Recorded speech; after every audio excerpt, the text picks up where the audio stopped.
저는 외교부에서 1980년부터 2016년까지 외교관으로 근무를 하고 그 이후에 공공외교 전문기관인 한국국제교류재단 코리아 파운데이션에서 약 3년 남짓 이사장으로 근무를 하고 퇴직을 작년에 했습니다. 제가 지금 물론 현직이 아니기 때문에 한국 공공외교에 대해서 제가 오늘 이 상황에서 가장 권위 있는 설명을 해드릴 수 있는 건 아니지만 아주 기초적이고 또 초보적인 현장 경험에서 저 나름대로 생각한 공공외교의 이론이다. 그렇게 이해를 해주시면 좋겠어요.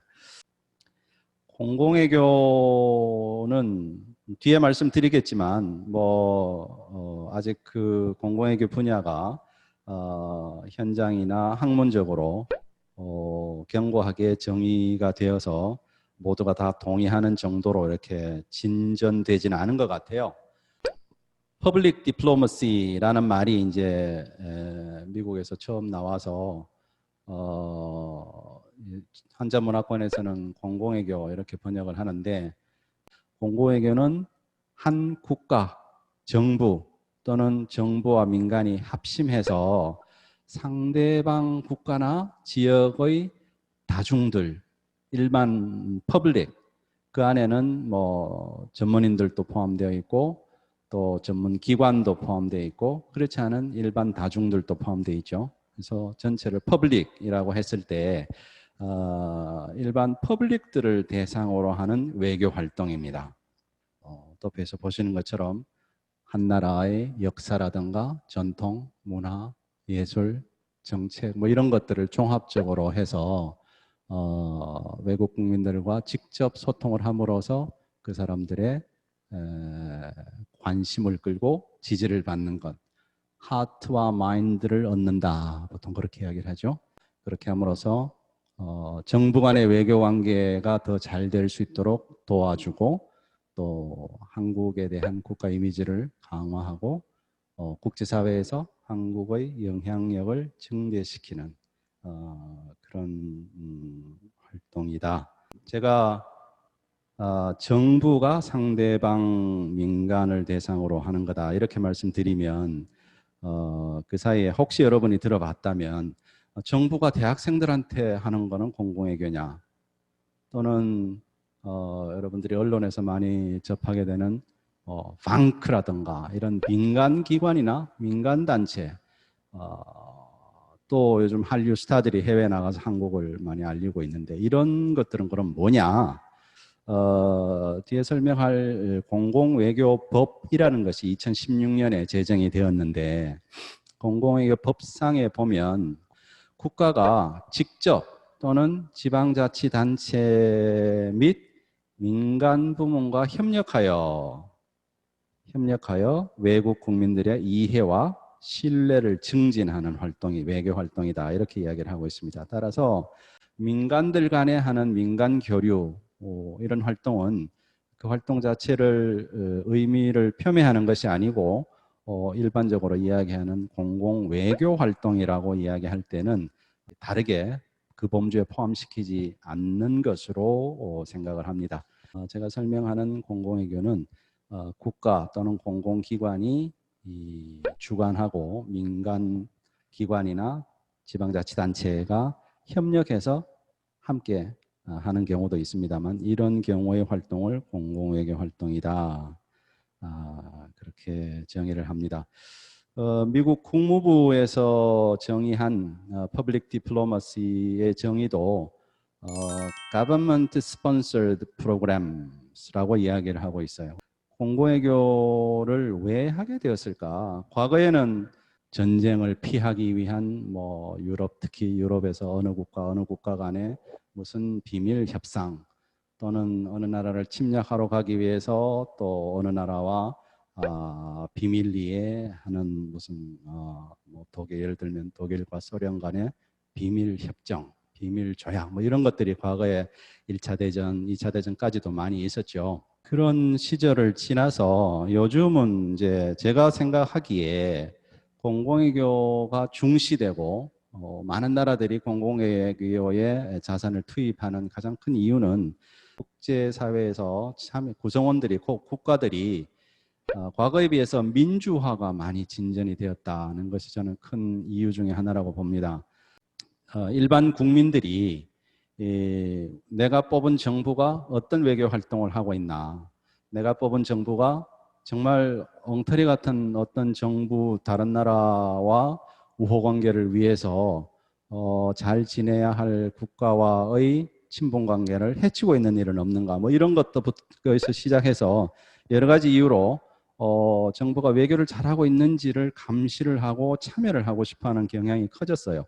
그래서 이제 크게 민주화, 그리고 미디어의 혁신적인 발전, 변화, 이런 이유들 때문에 공공외교를 통해서 한국에서 생각하고 있는 바를 직접 설명을 하고 또는 초청해서 직접 보게 하고 하는 활동을 이제 할 필요가 생긴 거죠. 공공외교라는 말을 쓰기 전에는 문화교류 또는 문화외교, 그런 용어들을 많이 썼어요. 그 문화교류 중에서도 특히 이제 자국의 언어를 널리, 해외에 널리 교육하고 언어를 통해서 자국의 문화를 확산하는 그런 활동들을 많이 해온 것 같은데, 언어를 교육을 하려면 그 자기 나라 문화나 역사나 뭐 여러 가지를 언어 교육 속에 이제 섞어서 자연스럽게 하는 거죠.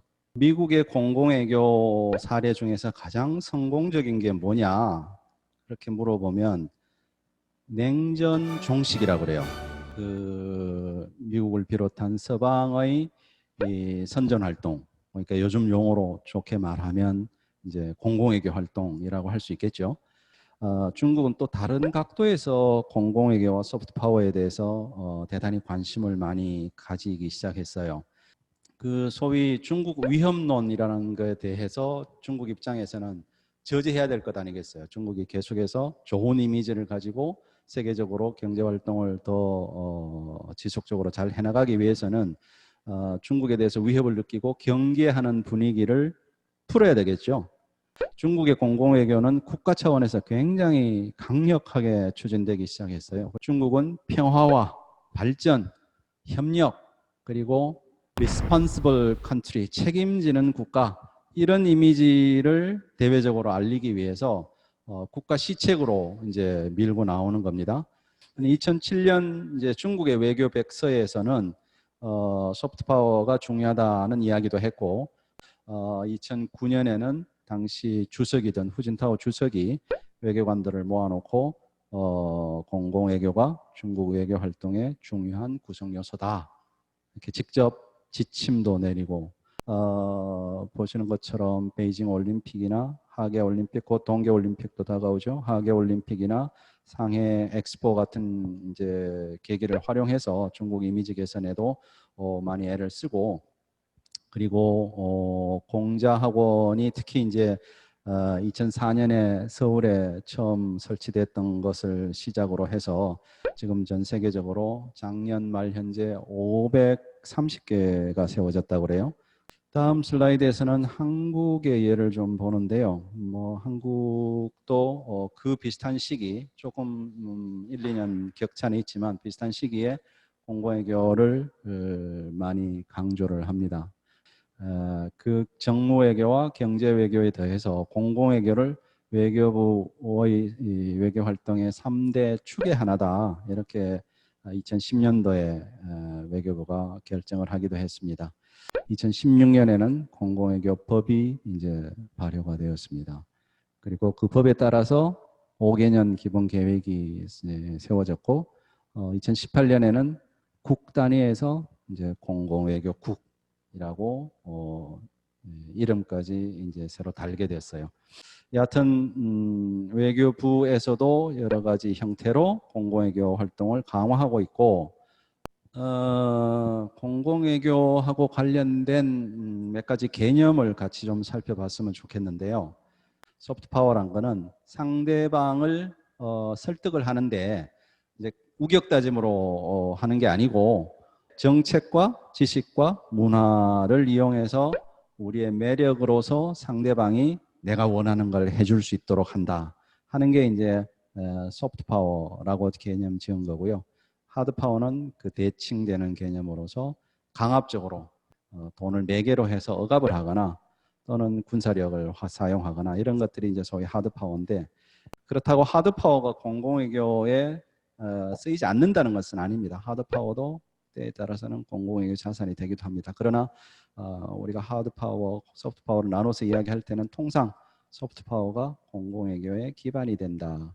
그리고 또 공공외교를 통해서 소프트 파워가 더 강화되기도 한다. 그렇게 볼 수가 있습니다. 여러분들하고 공감을 하기 위해서 이미지화 해본 건데요. 결국은 국제사회에서 국가 이미지란 것이 이미 그 국가의 국내 정책이라든가 대외적으로 하는 일들이 어느 정도 이미지를 주기 때문에 국가 이미지란 게 어느 정도는 형성이 된 경우가 많아요. 결국 공공외교 활동이라는 것은 제가 정의하기로는 이 국제사회에 또는 어떤 특정 국가에 대해서 우리나라의 이미지가 좀 우호적으로 다행히 형성이 되어 있다면 그 우호적인 이미지를 좀 더 강화하는 활동, 한국에 대한 국가 이미지가 어떻든 간에 좋은 이미지는 강화하고 나쁜 이미지는 변화시켜주는 그런 활동이 공공외교다. 그렇게 공공외교의 정의를 다시 한번 그렇게 해서 마무리를 해보죠. 지금은 이제 이런 시절은 지나갔다고 볼 수도 있지만 또 분단이라는 문제는 아직도 우리가 안고 있는 현재 진행형의 문제잖아요. 이런 이미지를 조금씩 페이드 어웨이 하고 있지만 한국 하면은 떠오르는 이미지 중에 이런 이미지가 아직도 크다. 이게 천개천변이에요. 청계천변에 5, 60년대까지 저렇게 전쟁 이후에 어려운 모습, 그리고 이제 2000년대 들어와서 환경, 도시, 미관 이런 이유로 청계천을 다시 복원을 하고 이제 오늘날 저렇게 됐다. 민주화라는 측면도 있습니다. 전형적인 민주화 체제를 구축했다. 그것도 여러 가지 계기를 통해서 희생을 치르고 민주화를 이루었다. 라고 하는 것은 제가 보기에는 대단히 큰 자산입니다. 이것이 이제 국제사회에서 공공외교를 하는 데 있어서 제가 보기에는 뭐 거의 한국만이 할 수 있는, 그러니까 경제발전과 동시에 민주화를 이루었다라고 하는 것은 한국만이 할 수 있는 자산이라고 봅니다. 그래서 2018년에 아래쪽 왼쪽 사진이 아프리카 세네갈의 다카에서 미국 탱크가 주관하는 세계 민주화 대회라는 회의, 국제 회의에 한국 사례를 별도의 세션으로 가지고 가서 한국의 그 당시 이제 촛불혁명 그리고 한국의 민주화 과정 이런 거를 설명해달라는 요청이 있어서 다녀왔습니다. 제가 말씀 안 드려도 대중문화뿐 아니라 우리의 전통문화에 대한 관심들도 정말 많습니다. 이런 문화 전통, 특히 이제 K-팝 때문에 대중문화가 많이 부각이 되고 있지만 우리 전통문화에 대한 평가도 우리보다 더 많이 공부하시는 외국인 학자들도 많기 때문에 전통문화에 대해서도 우리가 소홀히 할 수는 없다, 그런 생각입니다.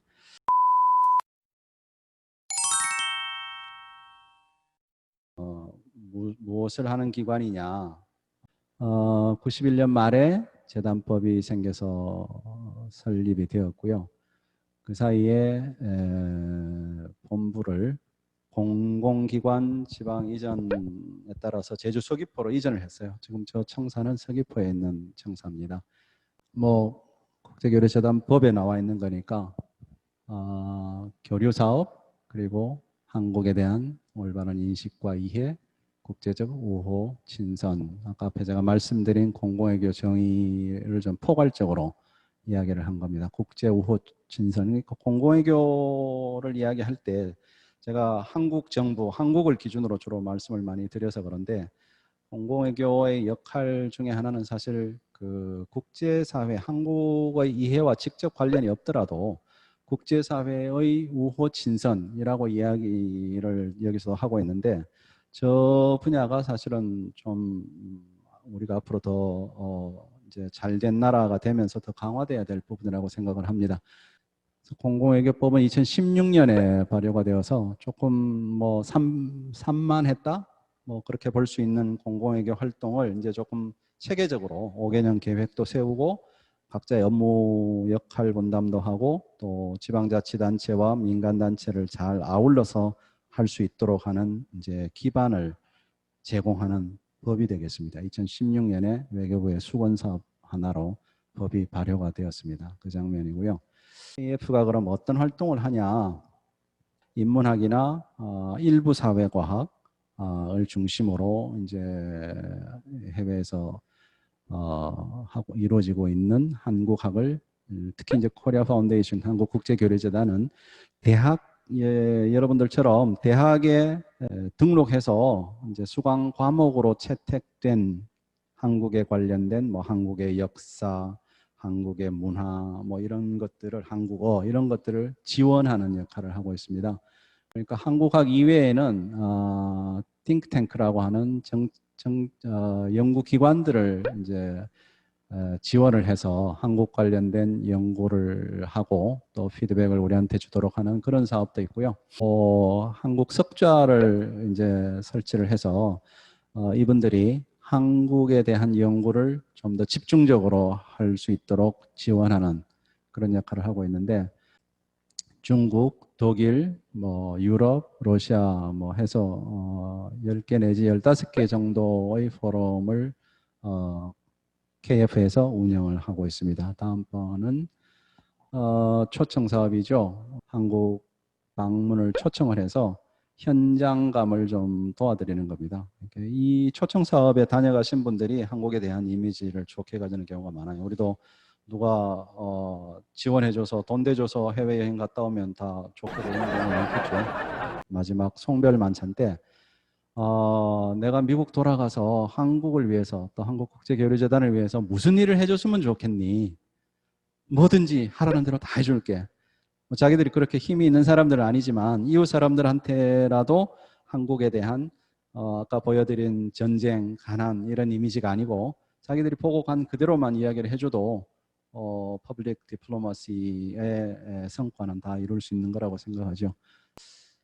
그런 중에 이제 2016, 17, 18인가요? 나눔 미술이라고 해서 공공 미술을 하는 전문가가 있어서 베트남 다낭 아래쪽에 아주 조그마한 어촌 시골에 그 벽화 사업을 해줬습니다. 조그마한 어촌 마을이 거의 뭐 최근까지도 관광 도시처럼 관광 마을처럼 되어서 좀 하나의 성과처럼 그렇게 되어 있고요. 문화 교류가 특히 이제 더 그렇습니다. 무역도 마찬가지지만 쌍방 간의 상호 교류가 이루어져야 그 관계가 오래 지속이 됩니다. 서울에 을지로에 이제 저런 조그마한 갤러리를 하나 해서 주한 대사관들이 자기네 공공 외교를 할 수 있도록 지원해주고 있고요. 그 다음번에 보시면 부산에 2017년에 아세안 문화원, 아세안 10개국의 문화를 소개할 수 있는 아세안 문화원을 개원을 했습니다. 다음번은 요즘 출판은 그렇게 많이 하진 않습니다만은 코리아나라고 해서 koreana.or.kr 들어가시면 거기에 과거 30년간의 개간입니다. 1년에 4차례 나오니까요. 그 자료들이 많이 포함되어 있고 특히 최근에는 9개 언어로 다 번역이 되어서 자료가 한국에 관한 문화 설명 뭐 이런 자료들이 들어가 있기 때문에 여러분들이 한국에 대해서 해당 언어로 공부할 수 있는 좋은 자료가 될 수도 있습니다. 그래서 디지털 공공외교가 좀 더 이제 뭐 외부적인 여건에 의해서 좀 빨리 그러니까 디지털 공공외교로 전환해야 될 시점이 좀 빨리 온 것 같다 그런 느낌이에요. 그러니까 앞으로 이 팬데믹이 지나갔을 때 공공외교가 어떤 형태로 다시 돌아올 것인지 그런 데 관심을 가지고 봐주시면 좋을 것 같습니다. 제 강의는 오늘 여기까지 마치고요. 공공외교에 대한 여러분의 관심이 조금 높아졌기를 기대합니다. 감사합니다. 마치겠습니다.